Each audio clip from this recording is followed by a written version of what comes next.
Bismillahirrahmanirrahim. Assalamualaikum warahmatullahi ta'ala wabarakatuh. Today, my team and I will present about Razak Report 1956 and also Rahman Talib Report 1960. So, without further ado, let's watch our video.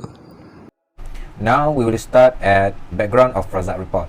Razak Report was created by our ex-education minister, Datuk Tun Abdul Razak bin Hussein, also known as our ex-prime minister's dad, Najib Tun Abdul Razak, and it was created in 1956. Razak Report also written as a Malayan education proposal, which is to reform our education system in Malaya. And Razak Report also had a compromise between the Ban Report and Fenwu Report. Now we will go to the purpose of Razak Report. First, Razak Report had its aim by make Malay language as a national language, a language of unity and a language of instruction at school. Alright. So the purpose of Razak Report is to strengthen the unity between the Malay, Chinese and Indians as a national group in Malaysia.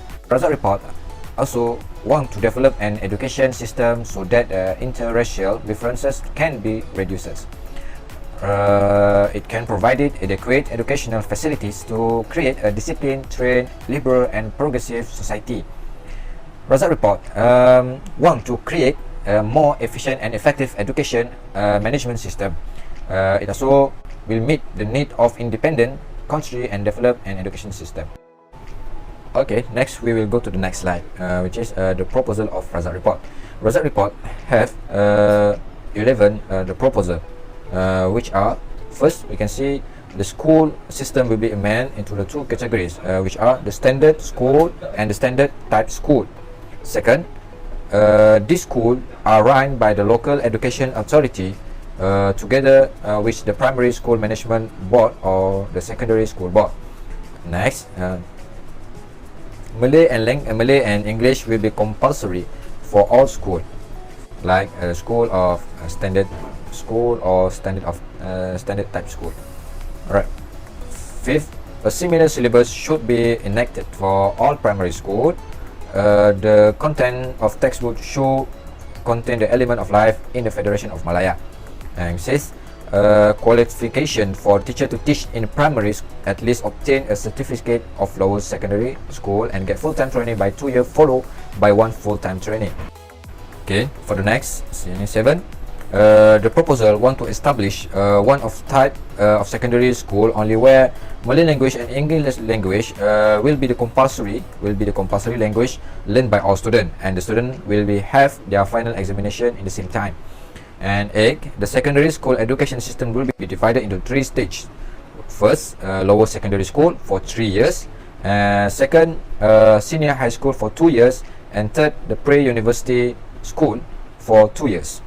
9, to enter lower secondary school, pupils are required to pass the secondary school entrance examination, which means before the student will go to into the school, they need to pass the examination first before they will have their seat in the school. Alright. 10, all teachers are placed under a professional service. And the last one, the federal inspectorate should be established to provide the professional guidance to the teacher.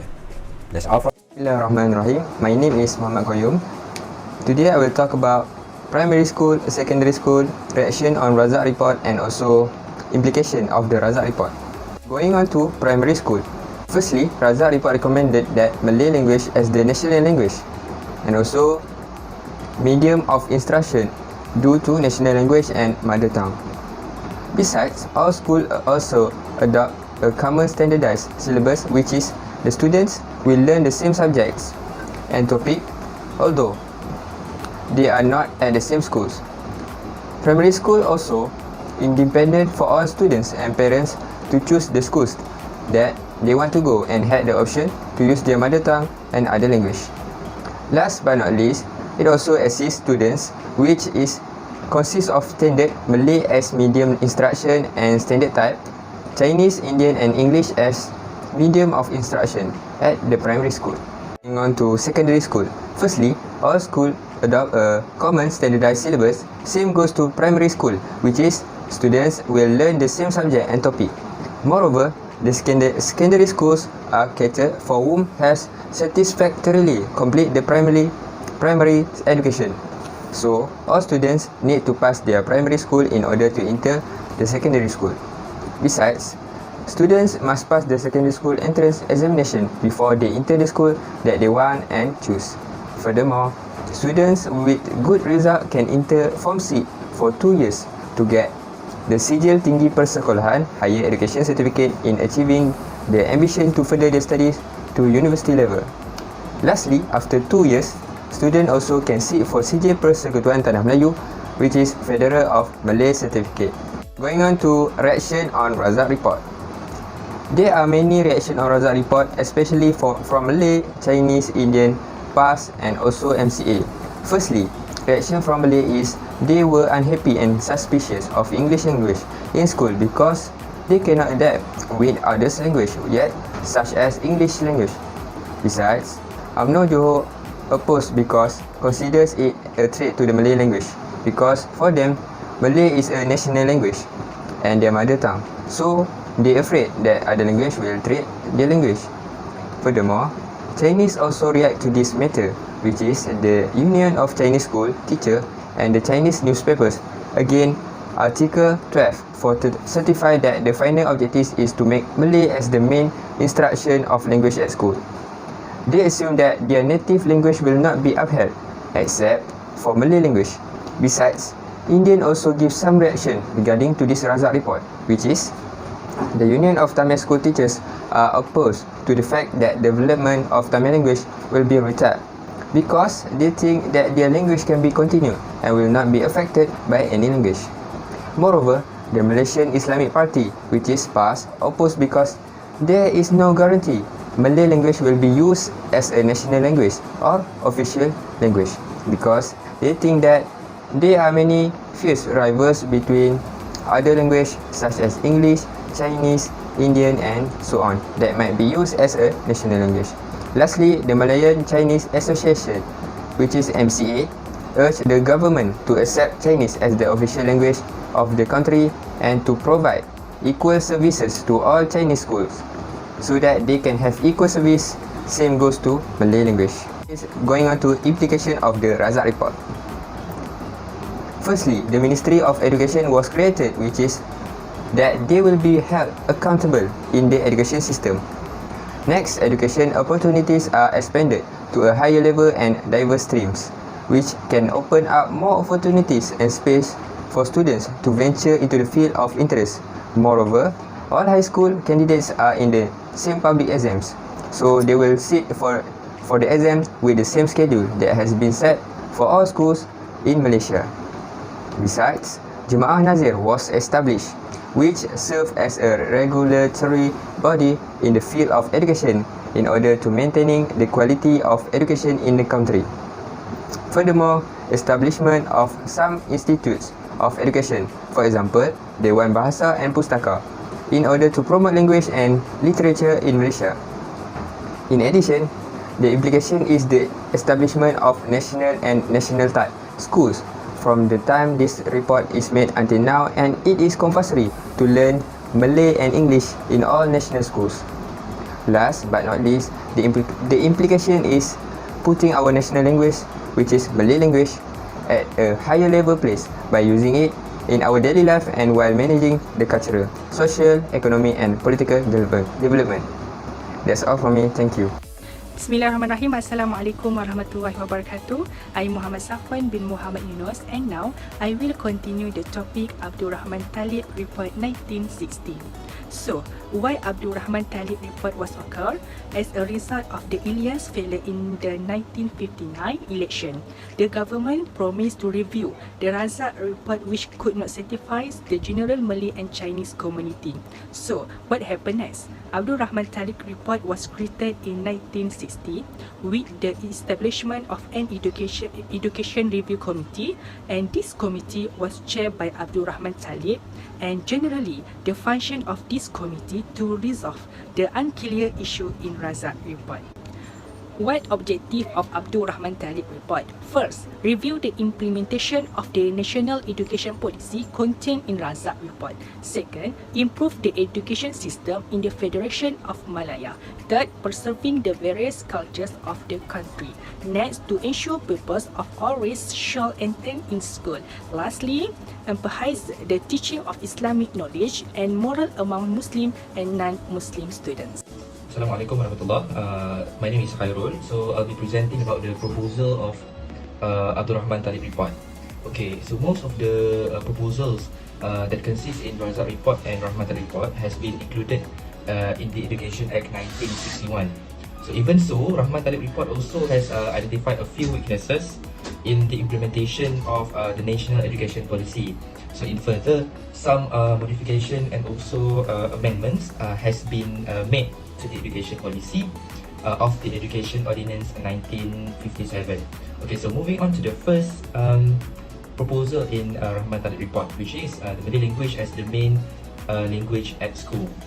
So with a greater concern about the future education of Malaysia, Rahman Talib report 1960 has been suggest for the Malay language to be made as a compulsory subjects other than English. So it has been used as the main medium of instruction in teaching and learning session at school. And also the proposal includes incentive to teachers in order for them to have a good understanding and good qualifications in the Malay language subject. Okay, the second proposal is a free education for both primary and secondary schools.